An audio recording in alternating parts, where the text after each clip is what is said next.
Le deuxième chakra. On a vu dans le premier chakra que c'était la recherche de la sécurité qui était davantage mis en évidence, à s'implanter, être solide. Ici, pour le deuxième chakra, on est déjà un petit peu plus haut. Donc, on pourrait dire que c'est la première ouverture de l'individu. C'est un peu comme si après avoir semé une graine dans la terre, le premier chakra est associé à la terre, donc on arrose tout ça avec de l'eau, deuxième chakra relié à l'eau, et on a une tige qui monte et qui se divise en deux. Et on retrouve quoi? On retrouve les deux ovaires, les gonades qui sont là. Donc, qu'est-ce qu'ils font? Eux, ils font la production d'engrais, finalement, avec la testostérone, la progestérone, l'estrogène. L'estrogène pour la création, tout simplement. Alors, on va passer d'une terre solide à l'eau. Un eau qui est fluide, qui peut voyager partout, qui peut se glisser n'importe où, prendre la forme de n'importe quel contenant, s'unir à n'importe quoi. De l'eau, c'est fluide et on pourrait dire que ça se met en relation avec tout ce qui est, ça s'unit à tout ce qui est. Donc de là la division et de là le désir de réunion qu'on retrouve dans ce deuxième chakra-là. En sanskrit, ce deuxième chakra-là, on l'appelle Svadhisthana. Et littéralement, Svadhisthana, ça veut dire lieu du séjour du soi. Donc, le Svadhisthana, on disait, c'est le chakra aussi qu'on appelle le chakra sacré. Alors, c'est le siège de l'inconscient individuel. Tout à l'heure, avec le premier chakra, on avait le siège de l'inconscient collectif. Deuxième chakra, siège de l'inconscient individuel. Les mémoires, c'est le festival de la mémoire. On peut dire qu'il est là. C'est aussi tout ce qui est énergie sexuelle. C'est le symbole de la fertilité, évidemment, relié avec, d'ailleurs, le liquide amniotique, où est-ce que baigne bébé.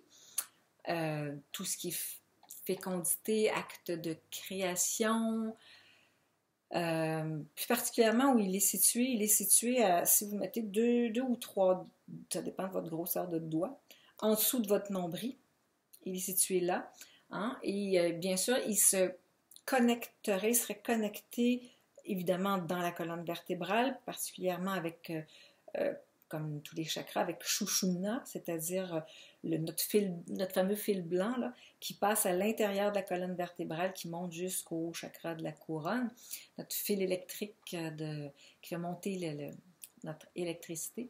Et peut-être, bon, pour finir de le situer, on dirait aux dernières lombaires, première vertèbre sacrée. Donc, c'est aussi le premier des chakras horizontaux, donc situé, parce que le premier chakra en bas est situé vers le bas, celui-là, comme les autres jusqu'ici, les 5 autres, est situé à l'horizontale, donc devant moi, il émet et il reçoit devant moi, derrière moi.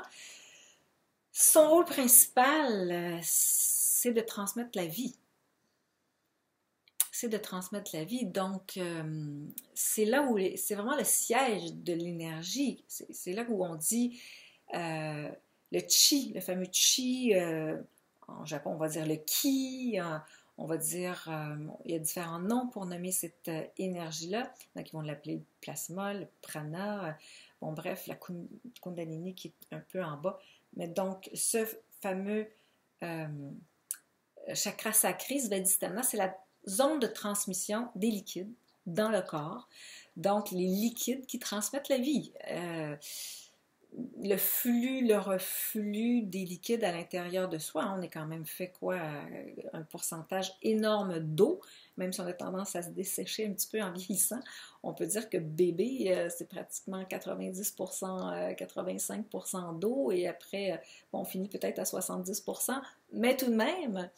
Alors, l'influence au niveau ce chakra-là a une influence directe au niveau des liquides. Tout ça pour dire que le deuxième chakra, Svadhisthana, a une influence directe au niveau des liquides, c'est-à-dire autant de la lymphe, du sang, bien sûr, l'urine, le liquide céphalo-rachidien dans le cerveau, le sucre gastrique du pancréas, le sperme, évidemment, pour la reproduction. C'est relié, comme par hasard, au goût. Donc, la salive également. C'est notre capacité de goûter la vie. C'est associé, bon, on l'a dit, au liquide, évidemment, à la reproduction, aux menstruations, aux gonades, je pense qu'on l'avait dit aussi, ovaires, testicules. C'est associé à la mère. On a dit la reproduction, mais plus spécifiquement à la maman, hein, à la procréation, au ventre. Vous savez, quand un enfant, le moindrement, est perturbé, ben, il va avoir mal au ventre. Alors, c'est pas pour rien que toutes les mémoires, tous les émotions, hein, sont beaucoup, il y a du gros nettoyage à faire dans ce ventre-là. Hein, si ça venait du ventre, c'est pas pour rien, il y a beaucoup de choses qui se passent au niveau du deuxième chakra. C'est associé à l'énergie féminine, bien sûr, à tout ce qui est intuitif. C'est là aussi que prennent naissance les premiers dons intuitifs, hein, les dons médiumniques.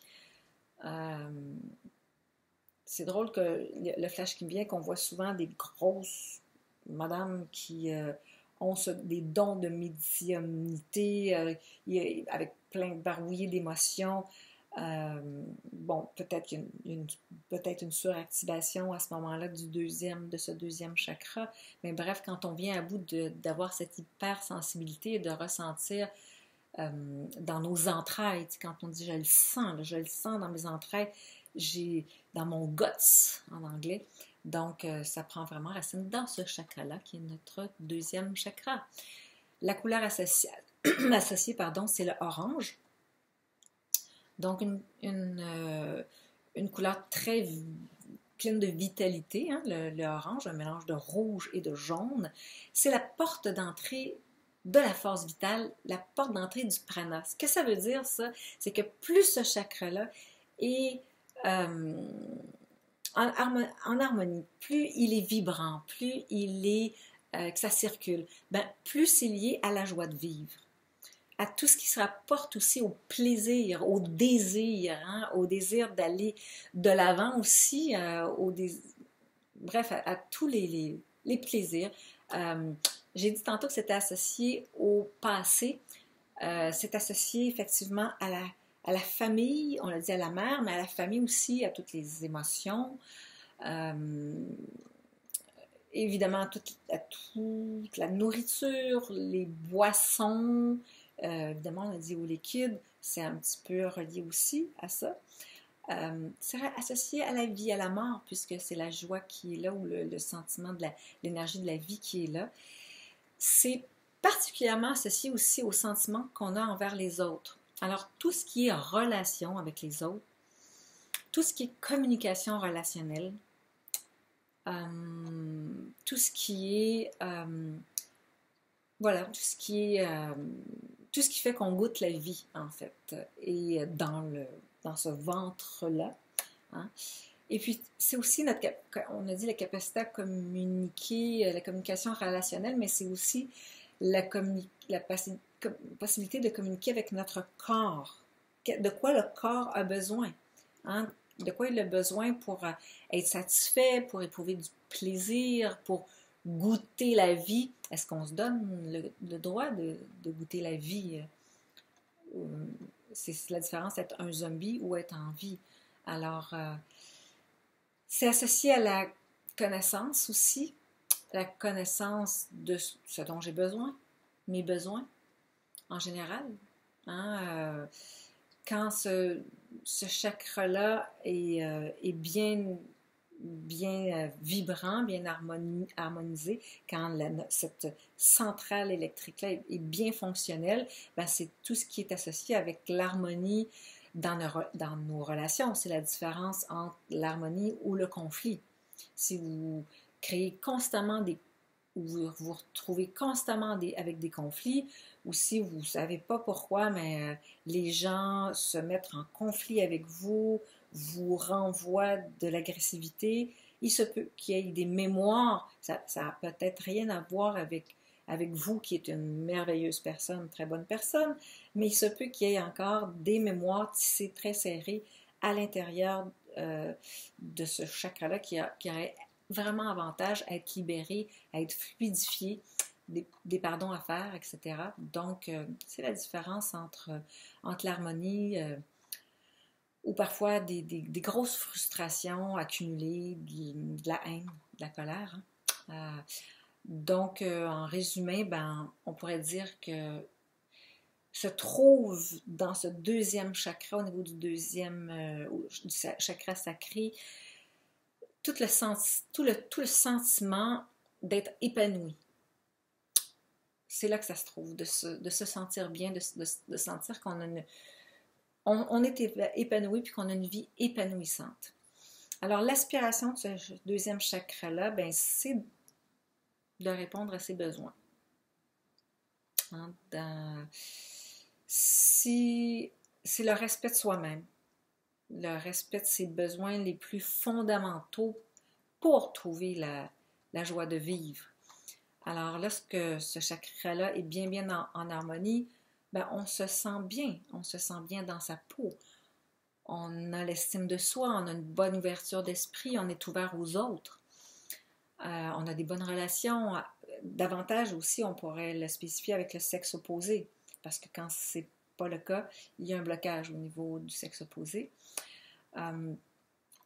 Et bon, c'est la vie, donc c'est notre capacité à être spontané, hein, à être dynamique, avoir une vie sexuelle harmonieuse aussi.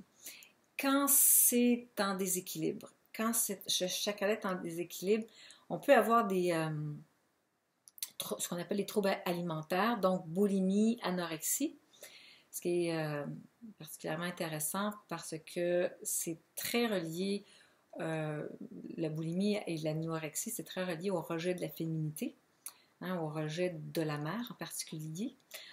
Hein, alors, du rôle de la femme ou du rôle de la mère. Donc, il y a une rébellion qui se fait par le refus de s'alimenter, d'avoir des formes, etc.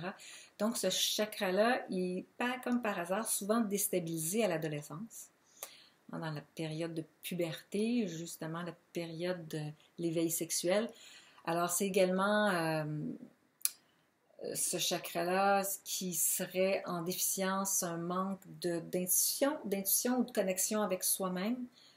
Ça peut être aussi des actes sexuels irrespectueux envers soi, excessives, et puis on l'a dit, des frustrations, du ressentiment.